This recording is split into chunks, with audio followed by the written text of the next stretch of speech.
Sutrimo, kepala rumah tangga ex-Jampitsus Febri Adriansyah ditemukan tewas tak wajar. Korban tewas dengan mulut berbusa. Korban sempat dilarikan ke sebuah klinik.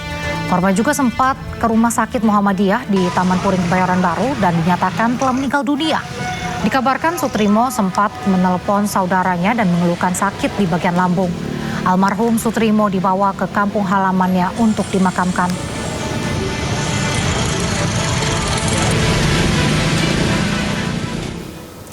Pasca beredarnya informasi kematian kepala urusan rumah tangga Febri Adriansyah dengan dugaan tak wajar, polisi mendatangi klinik modern di kawasan Kebayoran Baru, Jakarta Selatan pada Minggu malam. Kedatangan polisi untuk melakukan serangkaian penyelidikan dengan pengecekan lokasi dan olah TKP.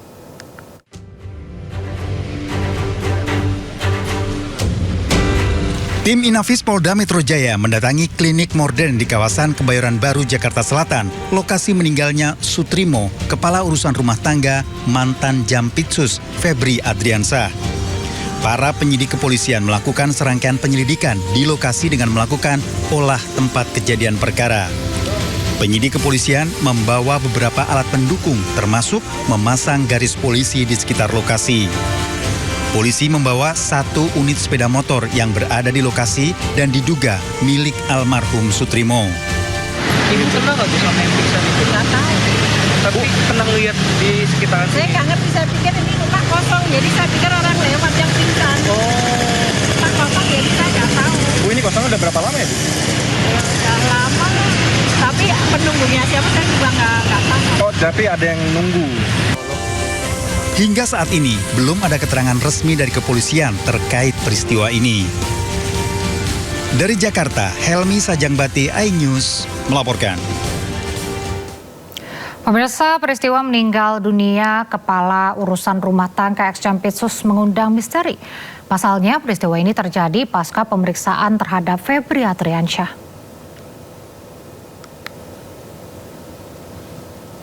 Pada 23 Juli 2026, Sutrimo yang diduga bertugas sebagai kepala urusan rumah tangga Febri di daerah Keramat Pela, Kebayoran Baru, Jakarta Selatan, mengeluhkan sakit lambung ke saudaranya. Kemudian masih di tanggal 23 Juli 2026 berlokasi di halaman klinik modern Keramat Pela, Kebayoran Baru, Jakarta Selatan. Ini ditemukan beberapa fakta. Yang pertama, klinik modern sudah lama tak beroperasi. Lalu Sutrimo ditemukan tak sadarkan diri di halaman klinik modern. Sutrimo dievakuasi ke Rumah Sakit Muhammadiyah Taman Puring, Jakarta Selatan. Tiba di rumah sakit, Sutrimo dinyatakan meninggal dunia.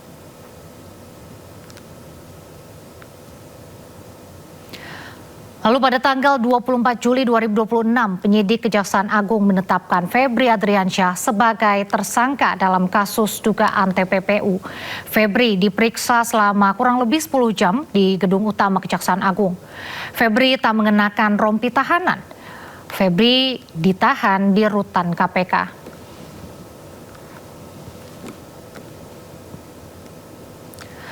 Di tanggal 26 hingga hari ini, 27 Juli 2026, polisi mendatangi klinik modern di Kebayoran Baru, Jakarta Selatan dan melakukan olah TKP. Dengan barang bukti diantaranya ada kotak hitam, lalu bantal beserta spray berwarna hijau, dan juga 1 unit sepeda motor diduga milik almarhum Sutrimo, dan juga ada sejumlah barang lainnya yang ditemukan.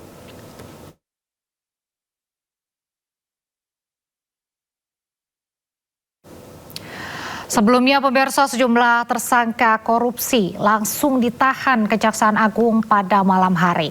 Usai dijadikan tersangka, mereka digiring ke tahanan tanpa mengenakan borgol dan rompi pink.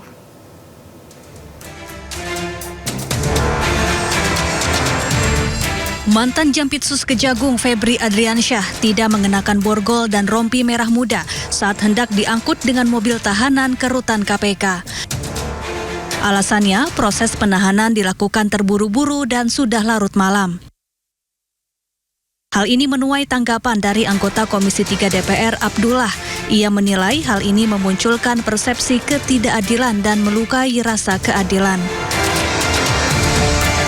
Sementara itu, biasanya para tahanan Kejagung langsung mengenakan rompi pink usai resmi berstatus tersangka. Oktober 2024, Kejagung menetapkan mantan Menteri Perdagangan Thomas Lembong sebagai tersangka kasus korupsi impor gula. Thomas Lembong kemudian digiring keluar dari gedung Kartika Kejagung pada pukul 9 malam untuk ditahan.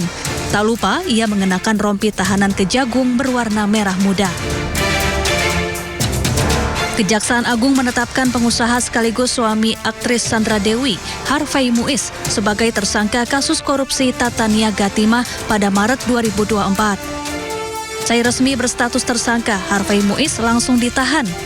Meski hari sudah malam, namun Harvey langsung memakai rompi pink. Februari 2025, Kejaksaan Agung menetapkan 7 orang sebagai tersangka dalam dugaan tindak pidana korupsi tata kelola minyak mentah dan produk kilang dalam PT Pertamina Persero. Ketujuh tersangka langsung mengenakan rompi tahanan berwarna pink dan digiring ke tahanan meski hari sudah malam. Maklar kasus yang merupakan mantan pejabat Mahkamah Agung Zarof Rikar ditahan Kejaksaan Agung pada suatu malam di bulan Oktober 2024. Sambil memakai rompi pink, ia dijebloskan ke tahanan. Kejagung juga sempat memamerkan tumpukan uang dan emas hasil penyitaan di rumah Zarof Rikar. Nilai uang yang disita hampir 1 triliun rupiah dan emas logam mulia seberat 51 kilogram. Tim Liputan iNews melaporkan. Pemilihan rutan KPK sebagai tempat penahanan ex-Jampitsus Febri Adriansyah dinilai tepat. Pakar hukum pidana menyebut rutan KPK dapat menjauhkan Febri dari berbagai intervensi. Jalan. Pak Febri, mundur.